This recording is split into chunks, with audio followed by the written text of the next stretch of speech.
Welcome to Brain Snacks, where today we're diving into that squishy gray matter between your ears to uncover 5 ways your brain is lying to you right now. And trust me, it's not even apologizing for it. First up, the blind spot. Did you know your eyes have a blind spot? Yep, you walk around with a literal hole in your vision. Your brain just fills in the blanks, like a friend who makes up movie plots they haven't seen. So if you've ever lost your phone while holding it, blame your brain for quietly editing reality.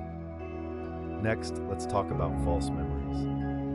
Your brain loves a good story so much, it sometimes rewrites history to keep things interesting. Remember that time you swore you saw Elvis at the grocery store? Turns out your brain might just be the ultimate fiction writer, spinning tales of things that never happened. Now let's explore change blindness. Your brain is so focused on the big picture, it often misses the little things. Like that friend who didn't realize you shaved your head. This means you can literally miss an elephant in the room if it changes slowly enough. Sorry, Dumbo. Looks like you didn't even